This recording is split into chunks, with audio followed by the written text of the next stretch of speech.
One, two, three, go. All right. For the record, please state your name Emmanuel Crespo, and what year were you born, 1951, and where were you born? Isabela, Puerto Rico. Okay. And how long before you moved to the United States? I was there until 1962, so I was 10 years old. 10 years old. Yes. Okay. Do you have any memories of Puerto Rico within those 10 years? Oh, yeah. We had a small house made out of wood, and we had the toilet was a latrina. It was like it was attached to the house, and that was the toilet. We used to collect the water from the roof of the house, and that was called an aljibe. And the water was collected into that. It was a concrete block, and it was a really nice tasting water. What else we had? Chickens, cows. We used to eat mango, oranges, bananas. We would go out into the field and get the beans, really fresh beans. Yeah, yeah. And And do you remember your social, like your parents' social status at the time? Were you uh, guys rich? Were you guys poor? Or were you guys like middle class? Or, you well, remember any of that at that time in Puerto Rico? yeah. My father had been born in 1909, so when he got married, he was 42 years old. But he had gone to New York City and worked for quite many years. So he owned property, and he had lent it to his brothers and other members of the family. So he would be raising sugar cane, and we would take it to the I don't know the plant where they would make sugar, and so we would say we were okay. You guys are. And uh, so, do you remember like who your president was at the time? let's see. Yeah, like the president or something in Puerto Rico. No, Puerto Rico had a governor. Yeah, that was Luis Muñoz Marin. Oh, okay. Yeah. Okay. Was your dad like very was he very political, like politically orientated? Did he talk N- about politics a lot, or? No, he was more of the country life, raising the animals, the chickens, and then going to New York City. He wasn't political. Mm-mm. Okay. So what made you guys move in 1962 to the United States? There was a fire with the plantation, and we lost. He lost all the produce, and he didn't see how he was going to compete with the other large plantations. And then Puerto Rico had become more of a tourist area. All the small plantations were being taken over, similar to Walmart taking over the mom and pop's little stores. So that's what happened in Puerto Rico. So like big industry moved in, and the little man was moved out, kind of. That's it. So we ended up in New York City. So you guys moved in 1962. You guys moved. Where did you move to? Manhattan. Yeah, yeah. We were in 4th Street in Manhattan. Yeah, a rat-infested apartment, but I thought it was a palace. It had running water. It had a toilet, a bathroom. You could go outside to the park next to the river. So I thought we were in the land of plenty. Even the rats were looking at me. I said, "Oh my goodness, the United States is a rat-infested palace." A rat.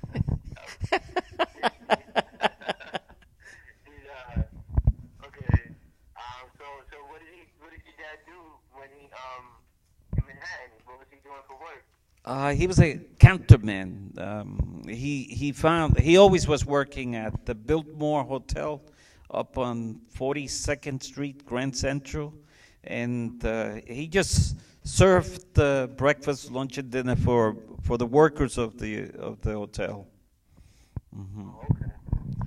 And he had to, let me see, he had to get up at 4 in the morning, take a bus, then take the subway, and at that time it was 15 cents tokens.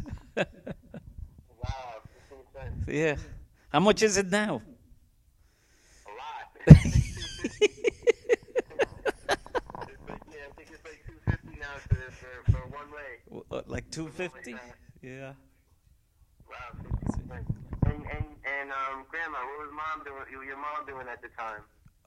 She was home with the at home, children? at home, taking care of all the kids. I was the oldest of seven, so you know, Okay. domestic, which is that was important. Yeah, staying at home. Yeah. Okay, so you're the oldest of seven. Right. Do you remember the birth years of your siblings? Yeah. Let me see. The second one was about 9. The next one was about 7, 5, 4, and then there was another one that was 3 months, and one of the youngest was about 1.5. Okay. So when you say like 9, you mean like you were 9 years old when your second sibling was born? Oh, I'm sorry.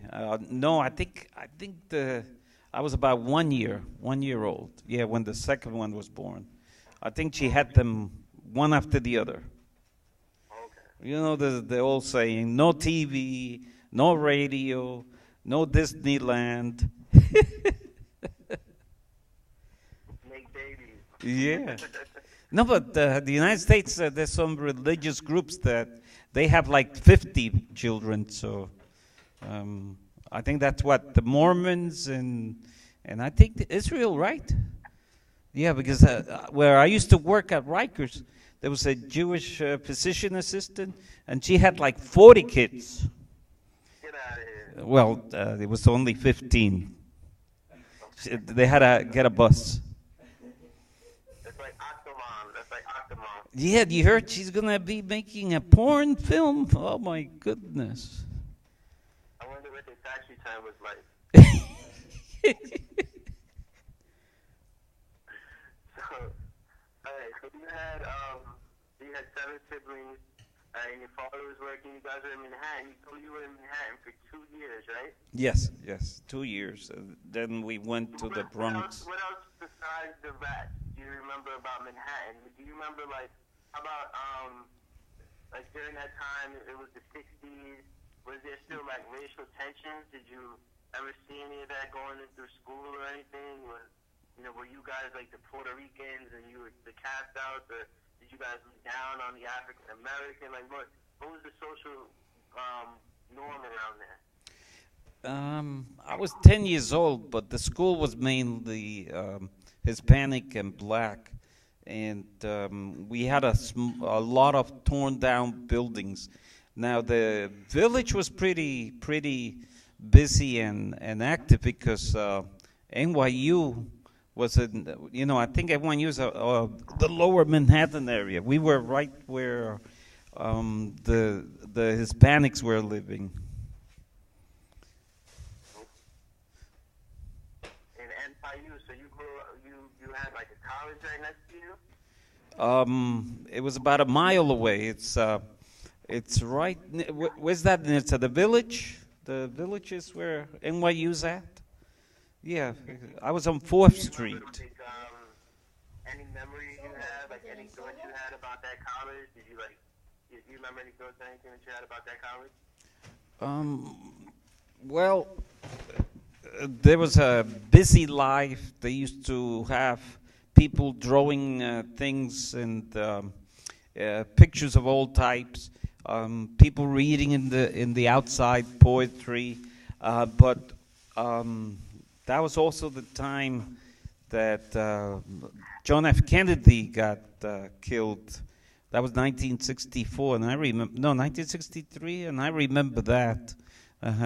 But being in the city, we didn't really, at that age, you don't really get a good grasp of the social structure of the country. And so you guys, you said no TV. anything back then, right? Well, that was in Puerto Rico. But then when we came back, when we came to the United States, we got a small TV. Then we started watching the Flintstones and the Three Stooges, Knucklehead, the usual doctrination to the great American system. Alright, so you told me after Manhattan, then you moved to the Bronx Right, until right. 1970. Yeah. Do you remember why you guys moved? Let's see, family. My dad's sister was living in the Bronx, so we wanted to be closer to family. And I think that those gigantic rats were telling us to move. The rats are telling you guys to move? They were huge. Don't get mad at me. Did your dad have a phobia of rats the way you used to? Did your dad like letting the phobia? No, at that time I could deal with it, but I got the phobia later. You got the phobia later? Yeah, yeah. You I friends with the rats? No, I heard that in Puerto Rico I saw this guy cutting sugarcane, and the rat brought up the pants legs, and I always been terrified that they're gonna come off my pants. And what happened? Uh-huh.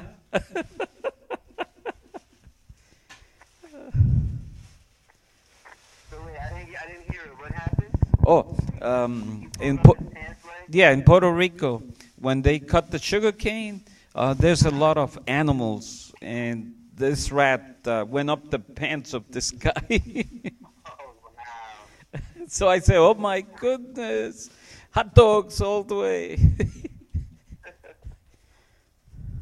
you guys moved to the Bronx to get close to your dad's sister and your family, and so do you remember growing up with your cousins? That was for what, 6 years that you guys stayed in the Bronx?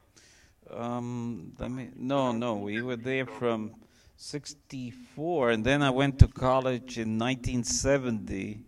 And 70, I went to Manhattan, but they stay in the Bronx even up to now. My mom is up in the Bronx. Mm-hmm. Oh, okay. So this is in the same. Is this the same place? No. Then we moved 2 years later to where Yankee Stadium was, the old Yankee Stadium. So we were near it, and then we stayed there 1 year. Then we went to Rosedale Avenue, where I went high school for 4 years, 1966 through 1970.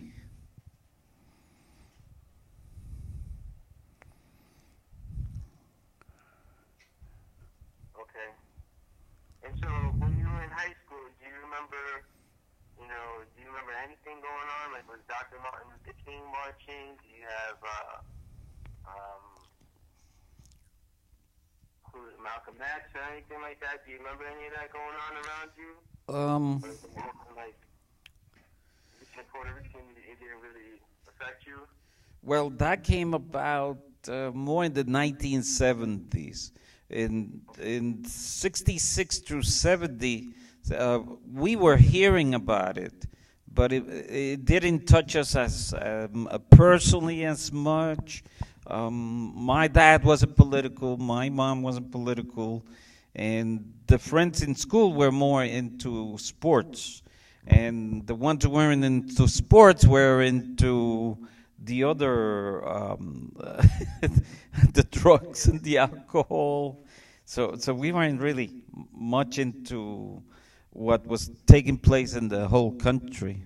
Mm-hmm. Okay. So what sports were big at the time? Baseball. Baseball was it. Mm-mm. They Were you a big fan of baseball? Huh? No. Big fan of baseball? Only, I think in the second year of high school, I started watching the Mets, and then in 1969 they won the World Series, and so I remember that. Yeah, Dennis McLean had 32 baseball wins, which was phenomenal. Now he ended up committing fraud and he's in a prison. Yeah. But then when I went to, So you went to college. yeah. Now, is that something that you knew you were gonna do, or did you look around and like, why did you go to college? Well, that gets complicated because when in high school, somehow I did well in the reading and math. I was very good in the sciences, and now I didn't have any social graces. I think I was retarded with the opposite sex. So I was thinking more of physics and the quantum mechanics and the law of relativity. But the teachers they didn't think too much of the Hispanics doing so well. I was in the honor roll, and I thought that was just something covered for everybody. But then the school I had 800 kids and only 4 honor classes. So yeah. And then in physics, I met this teacher. Well, he was the chairperson of the science department. And every time he gave a physics exam, I had like 100 and 100. So he says, if you stick to science, you'll do well. But everybody thought that, we were going to do counterman, waitressing, sanitation department, post office, the usual jobs which are sort of delineated for the majority of. At that time, they used to call minorities. Oh, okay. Yeah. And so what did that do to you? How did that affect you? How did you feel about that? Uh, well, with me it was a little different because when I came to the country, I didn't really know the language, so I never really care about what the teachers were telling me. So the only thing I cared was what the questions were in the exam, So I didn't understand they were saying so. So I never thought they were bad teachers, I think they said they were all bad teachers because everybody was failing, but I didn't know any better. I don't think this is good for my nephew to hear right now. Yeah? I think he's not going to do well in school after this. What? So, no, but like what I'm trying to get at is like, so did you feel like everybody was thinking you're not going to go to college and you wanted to prove them wrong? Or did you always think like, oh, I'm going to college? No, I wasn't thinking of going anywhere really. I was just doing so good with the subjects that they told me apply to college, So I applied to 4 colleges. I think they were thinking that we were going to do other stuff, washing dishes and stuff, but it wasn't getting me angry or anything. I just kept on surviving in a way. Mm-hmm. Do you remember what colleges you applied to? Let me see. I did Stony Brook, NYU, Columbia, and Princeton. Columbia and Princeton. Yeah. I didn't know that I wasn't really supposed to apply to those places. And so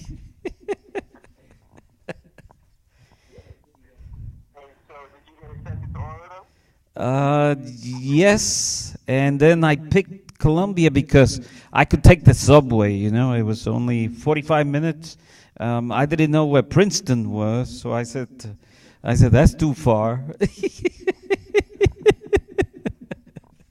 And then my mom started fighting with me, So I said, I can't take this. How am I going to do any work if my mom is always fighting? So I ended up staying at Columbia. Okay. So your initial plan was to stay at home, but since your mom kept fighting with you, you decided to stay on campus? Right. Okay. Do you remember what your mom was fighting with you about? She wanted me to do all the, sweep the floor, wash the dishes, the usual chores at home. But I was the thinking type. I just wanted to read and read and find find the knowledge of the world. Melanie, I'm sorry. Tell Melody. That David is hearing this. Oh my goodness, David! You see? Alright. So I have here that also you lived on the west side in 116 for 4 years. Right, right. Do you remember what years that was? That was like Um, was that during college? Yeah, that was 1970 through 1974. Yeah, those were very political years. And then what do you remember about that? Well, the first thing is that when it was the Vietnam War and everybody was really against the war, and Colombia had the Student for the Democratic Society, and they were active. You should have seen these things.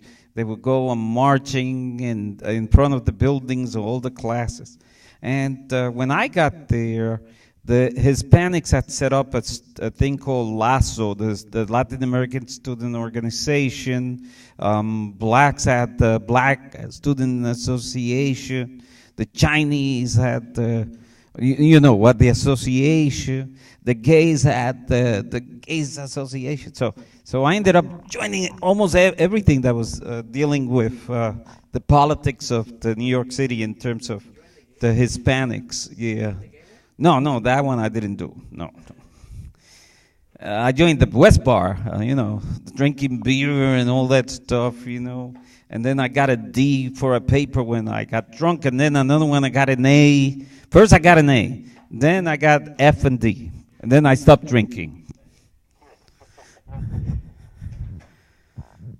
And so when you joined these political organizations, what was your reasoning behind joining them? If you want to have people know what's happening, you have to let the information out. And in that time, the people working hard, like Hispanics, blacks, they were working. So we needed to expose whoever was around us about our culture, our political needs. So it was to make things better. And so I know with the Vietnam War there was a draft. Yeah, I wasn't in that one. Did you did you avoid the draft? Did you get disqualified for the draft? What happened there? No, they had a lottery system, and my number was was outside, so I was lucky, very lucky.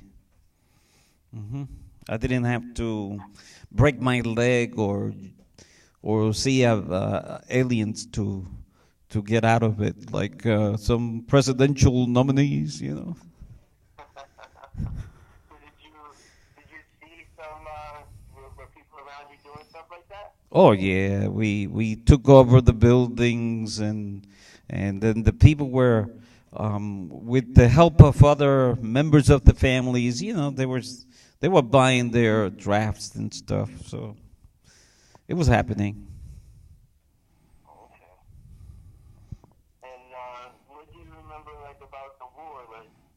What effect did it have around you? Because a lot of people were gone. Were you able to get a better job or? No, since the majority of the population was against it, a lot of the soldiers coming back somehow saw the negativity. So it was really bad for them. I know for a fact many came back sick, hurt. So it was a bad war for, morally speaking, for the soldiers themselves. You know, that was a bad war.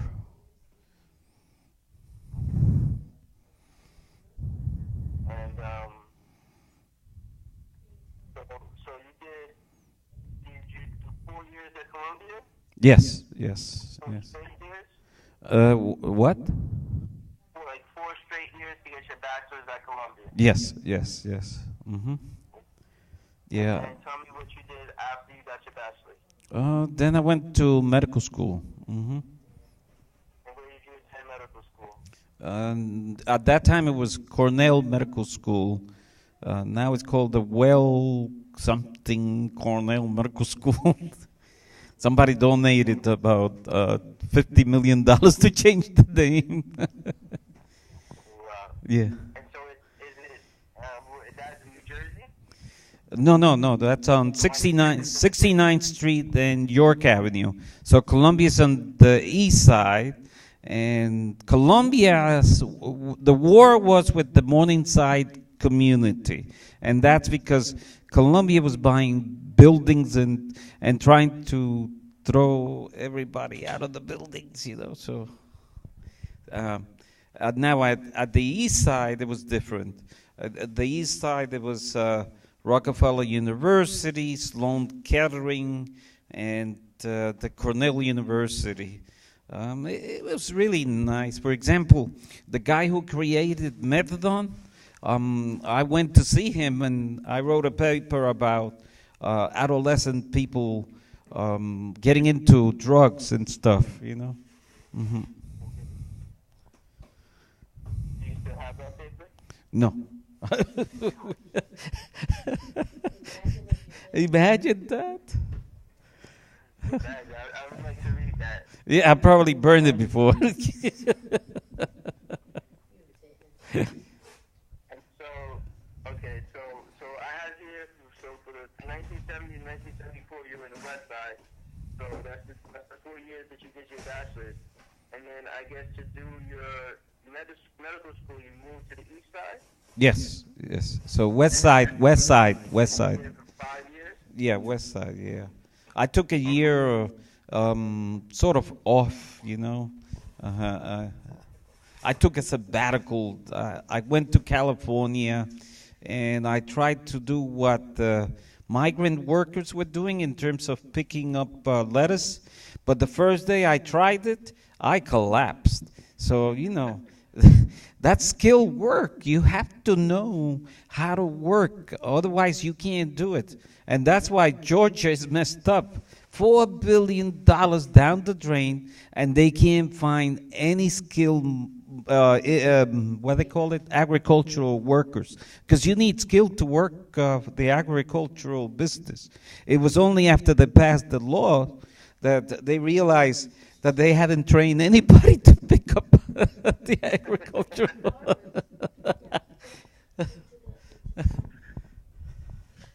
what was like the reasoning behind you taking 1 year sabbatical and then going to LA and trying to be a migrant worker? Why did you do that? It's the idealism of trying to do so much better for humanity in general. You know, we are all in the same boat, and we should try to help each other as much as we can. Okay, and that's why so when you say sabbatical, like it was just, what do you mean by sabbatical? Well, I got tired of studying, and my friend in Los Angeles, he's Chicano, and we had done some work with La Raza, which was the organization for Chicanos at Columbia.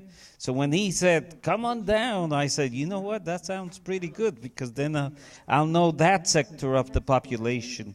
The Chicanos is like 50 millions or 40 millions, and they've been pushed around quite a bit. So it was a way of uniting East and West Coast. You know, unlike the rappers, which are fighting the East and the West.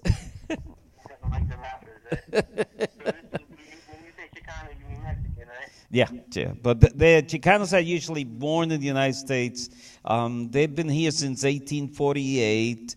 They were made citizens, so they've been citizens for a long time. They were born here. They didn't really cross the border. Mm-hmm. Okay. And then so after that you went so you went to LA, and why did you only stay out there a month? And the work was too hard. I didn't realize it was going to be. It was rough day. That was rough. So I came back and I said, no, I'm going back to studies. Uh-huh. You have to wake up early. All right, all right, so you leave LA, and where do you go after LA? No, no, I went back to the Bronx, and then I was working some jobs, just to make it until September. Hmm. Oh, and when September you were going to start school again. Right, right. Mhm. How are you paying for all this school? No, no, no. School. Well, at that time, I was getting scholarships from the schools themselves, and some loans. Hmm. Uh, How does the school feel about your sabbatical? well, no, they're sort of liberal about those things. They don't. They say you could do almost anything, but It didn't cut your financial aid or anything like that? It didn't hurt your scholarships? no, no, no. Oh, okay. Maybe bless them, right? Yeah, so do you think that's like an example of the time, since everybody was liberal in the 70s, that they're okay with you taking a year off and not cutting your Yeah, scholarships? yeah, they were more liberal at that time. It was the time of let me see, what was it? Johnson and the liberal. What was it? The Democratic Great Association or something. Okay. And so you came back, you moved to the Bronx, and where did you go? Did you stay in the Bronx when you started school? No, no, no. I stayed in the East Side. Yeah. You said no, no, no. You weren't staying home. No, no, no, no. And then, so what year did you graduate from that school? 1979, May 1979. And then from there, I went to do a residency in Brookdale Hospital in Brooklyn. That was 3 years. And that was a rough area. It was a very busy, medically speaking area. And what do you mean by that? Like, explain that. The city was going through the stripes. It was just beginning the AIDS epidemic. We had a lot of overdosing of heroin addiction. Crack was maybe beginning at that time, because I finished the residency in 1982. So it was the beginning of all these turmoils with crime, gangsters, and so new drugs. Yeah, the emergency room was always busy. People were getting assaulted. They were bullets, the brain, the legs. So it was a rough area. Oh, and everybody was having babies. Yeah, I did 100 deliveries in 2 months.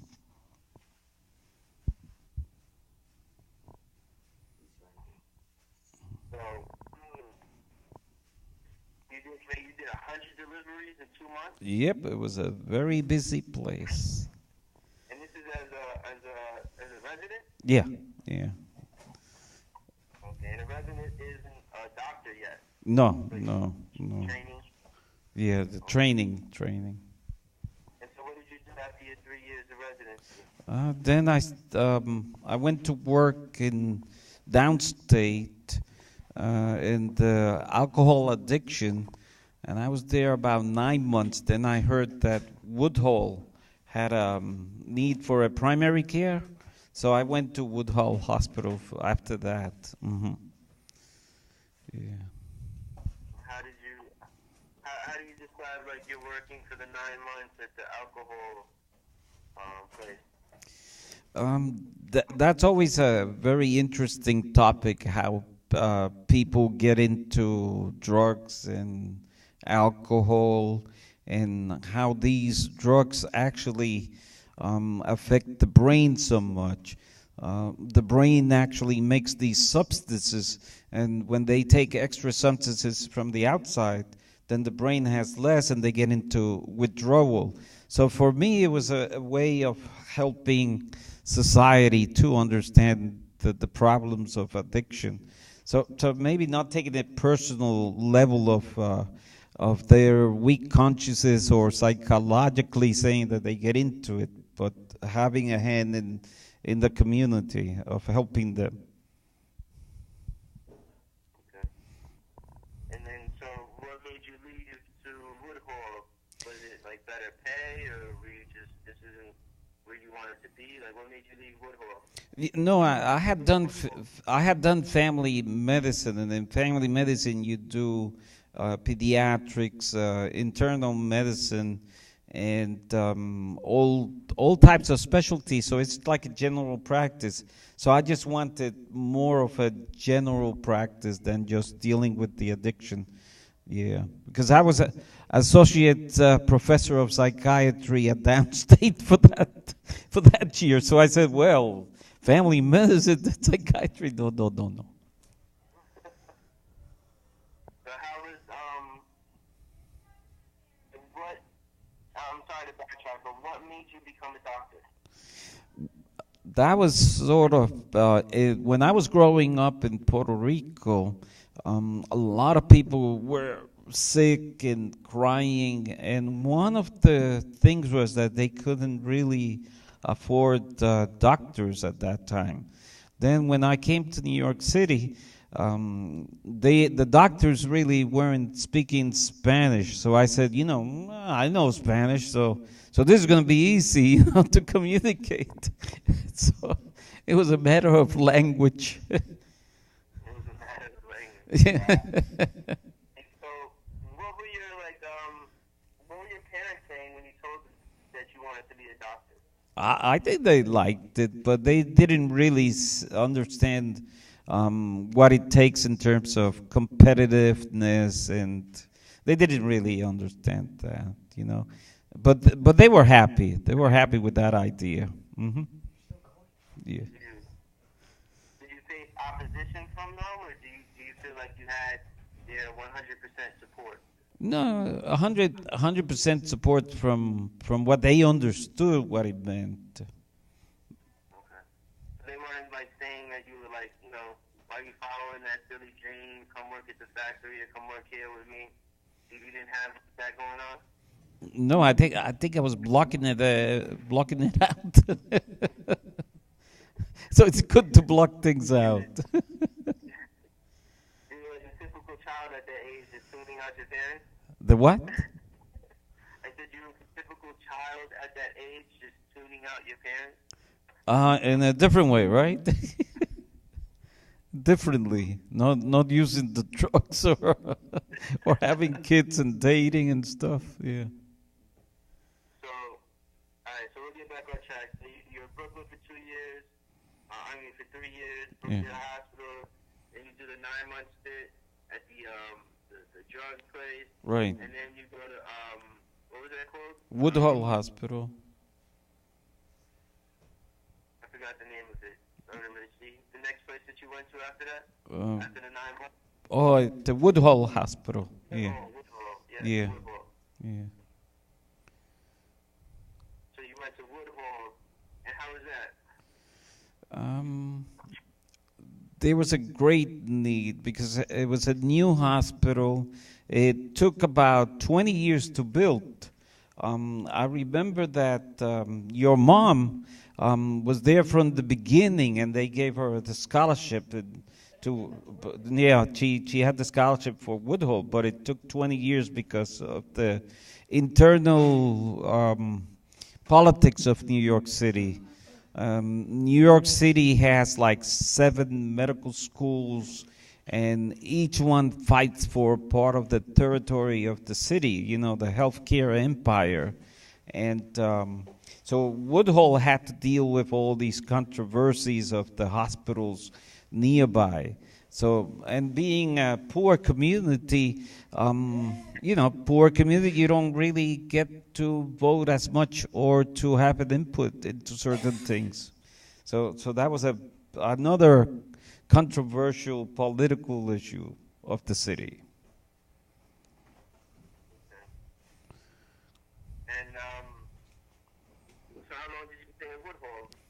then I stayed there 1 year because there was two graduates from Brookdale who had set up a private practice in let me see, that's you know where Michael Tyson was born, the Belmont area of Brooklyn, Bedford-Stuyvesant. No, that was a bit. That was what where I was working was for the private practice. That was in Bedford, Mother Gaston area. Yeah, I don't remember now. But that was a physician shortage area.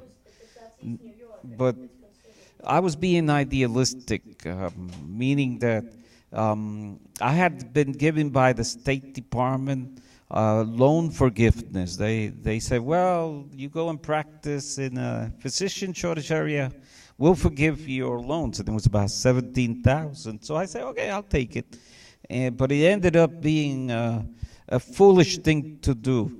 I am believing anybody that the State Department says anymore.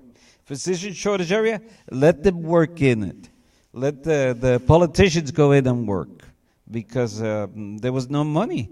Medicaid pays maybe 20% of a regular commercial practice, you know, and the overhead is expensive. Malpractice is like it was too much at that time. Right now it's $38,000, and then the heating, the utilities.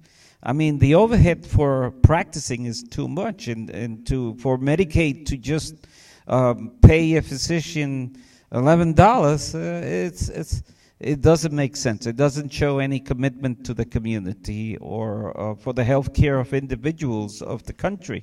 So it's a foolish thing. We know that taxpayers pay for Medicaid because 50% comes from the federal government and then the other 50% from the state.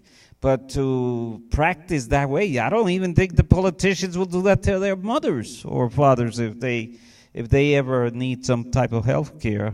They probably will end up paying from their own pocket. So, you know, the politician will, because they're all millionaires.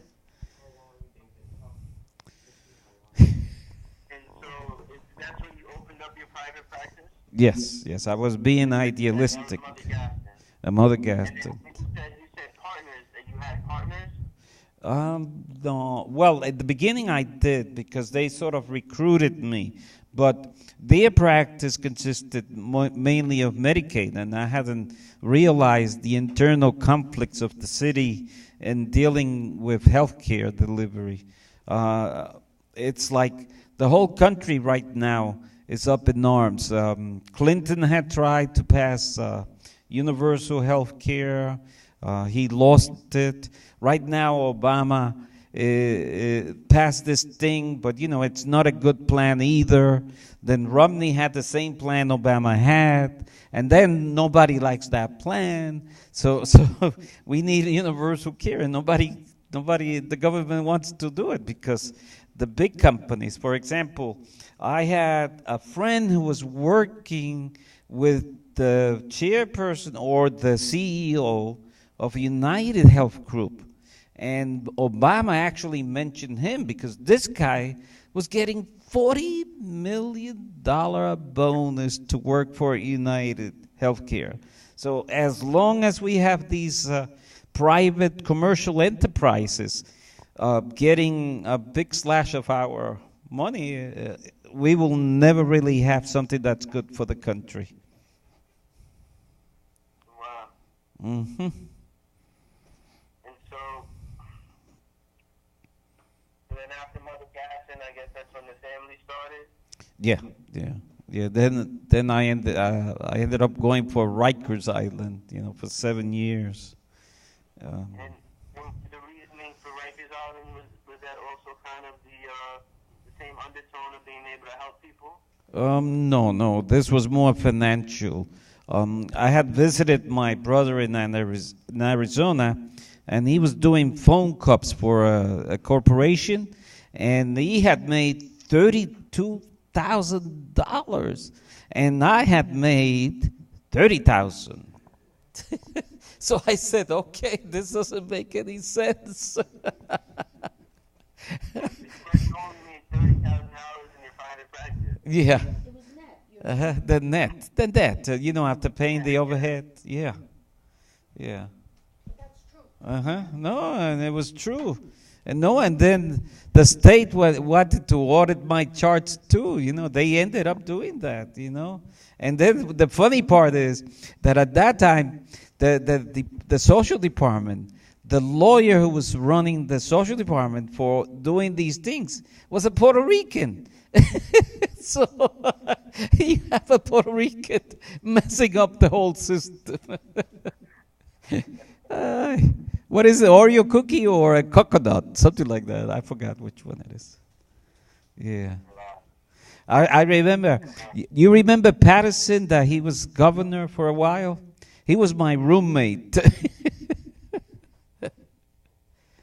uh, Alright, so do you remember, so what year you were, I guess,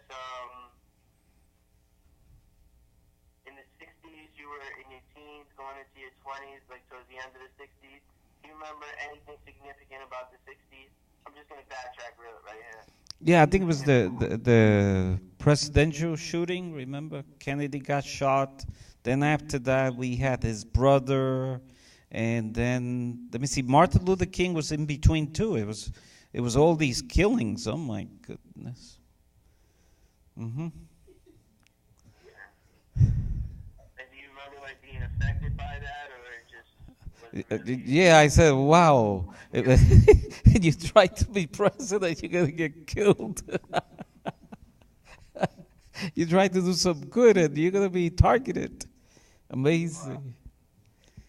And then what about the 70s? 70s was more like your college area. You went to college in the 70s, and you graduated on time. Mm-hmm. Amazing. Reading the news. Do you Well, have any memories about the 70s? yeah, because we had one of the. Let me see. When I came in, we had a Cuban that he was involved politically with the college. He became a trustee. But he was interesting because he joined the white student organization, and what they did is they went over and took over empty buildings that were being owned by the university. They fixed them up, they put plumbing, they painted them, and they let people come in. And then, this was amazing. Big the buildings which were going to be thrown out, and this guy was able to do this thing and have families there getting apartments in the city, which, the city wasn't doing anything about it. Colombia was ready to destroy those buildings and make more university type of property. So that was impressive. And he ended up becoming the New York City Health Hospitals president. Mm-hmm. Okay. And is that somebody like you looked up to when you were in school? Right. Yeah. He was. He ended up going to Harvard, and. Mm-hmm. And so, do you remember, like, what do you remember about you seem to have gotten, like, politically active Mm-hmm. during that time? Do you have any memories about that? Like, do you remember, like, what is your greatest accomplishment, I guess you could say? Well, I was president of the Latin American Student Organization. I was president of the Boricua Health Organization. We were able to put out different mentors in terms of professionals, MDs who were in the hospitals, Hispanic, Puerto Ricans, and then we will distribute these things to most all the colleges in the city. So it was pretty active. I don't think they do that anymore. Maybe, I don't know. They do. Oh, they still do? Wow. Mm-hmm. Okay. And so those are your 70s. What about the 80s? Were you a Mets fan when the Mets won in 86? Well, the 80s I slowed down. Yeah. Okay. Yeah, I didn't have that energy to join things anymore. Oops. I think that slowed you down. Yeah, yeah. I slowed down the 80s and 90s. Uh-huh. Okay. All right, Dad. I really appreciate it. Okay. Uh-huh. Okay. I want to thank you for your time and sharing everything that you shared with me. I think I have enough to write my paper now. Yeah, any questions, just call me. Definitely, I Hmm. will. Yeah, because it was the times of the Young Lords and Black Panthers. Young Lords. What were the Young Lords? That was in the Bronx, and they had taken over churches and they distributed food to the community. And then I had, one of my teachers at high school was very influential with them, and I joined the team, and we went to Lincoln Hospital and provided sort of health care and teaching. Hmm. Interesting, right? It is interesting. Yeah. When was this? That was in 1973, 1970 through the 74. Um, and then we had poets like Pedro Pietre writing about the Puerto Rican experience, Suicide Note of a Cockroach, the Puerto Rican obituary, very, very political times. Mhm. Okay. So, any questions, just call me. Oh, definitely, I will. Hmm. I will. Okay. All right. I Uh, really appreciate it, Dad. so we're gonna hang up now, right? Hmm. I'll put What? David on for a Oh, second. David, here.